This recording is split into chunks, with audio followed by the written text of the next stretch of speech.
Hello, quick review of these, or a quick unboxing, quick look at these.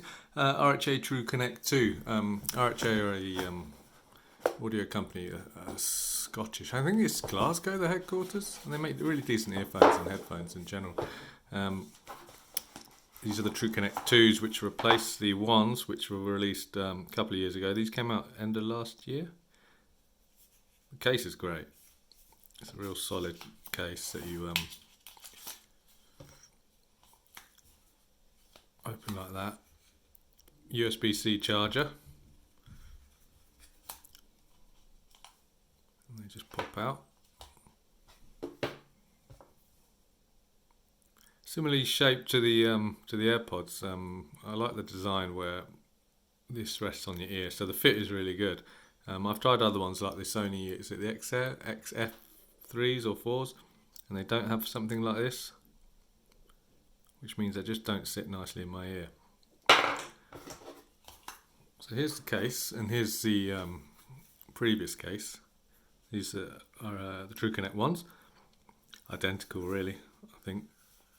They feel the same weight, feel like the same material, aluminium, I think. So no difference there. Although the battery is supposed to be better in here. Other changes. IP55.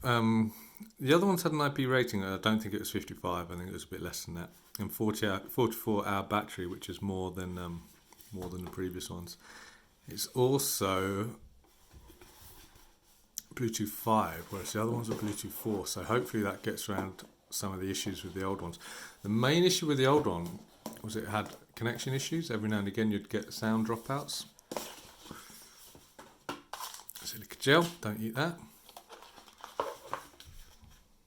So 1, take off that case. 2, plug it into charge for 10 minutes. 3, pair it over Bluetooth. What's in here then? Charging cable. And these are the earbuds it comes with. One thing I've just noticed, these are just standard silicone buds. On the old one, came with these. It came with the silicone ones and these as well, which are comply buds. These ones are they're like memory foam, really good. They provide a really good seal around your ear. So although these aren't active noise cancelling, they're passive. With these comply tips, it worked better for me, the noise cancelling, than the Sony ones with ANC, the XF3s or 4s. That's why I had to send those back, and I carried on using these. Now these are out. I hope it gets around the connection issues. It's just a shame it didn't come with any comply buds, but I guess you can buy them separately. The other thing I've noticed is the old ones, let's get one of them out. The old ones have buttons here, physical buttons that you press. When these first came out, they were a bit spongy, but now they had I think they must have done like a Mark II, and they have a slight more of a click. On the old ones, which were spongy, you'd push them in. You'd have to push it quite hard, and it would just have to push right into your ear, which hurt a bit. Then the updated ones, just a very gentle click.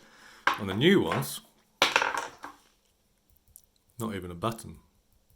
So must be touch sensitive, which is hopefully an improvement. We'll have to see. This little brochure about RHA. 2011. Very good customer support. Any issues, you get in touch and they just sort you right out.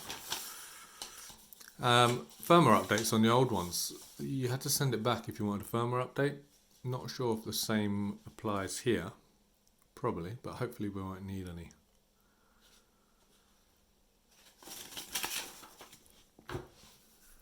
That's about everything I can say about them, really. If you had the ones, then very similar. The main changes you won't be able to notice until after a couple of weeks of use. Hopefully Bluetooth 5 gets rid of the drops. Case charges in 2.5 hours, full charge, but 15 minutes will get you 3.5 hours of playback. 9 hours battery in these, but coupled with the charger, 35 hours. So you don't need to be near a charging source for a very long time using these. I'll connect them now to my phone, give them a bit of a play, see if it does any drops. If not, yeah, worth your purchase.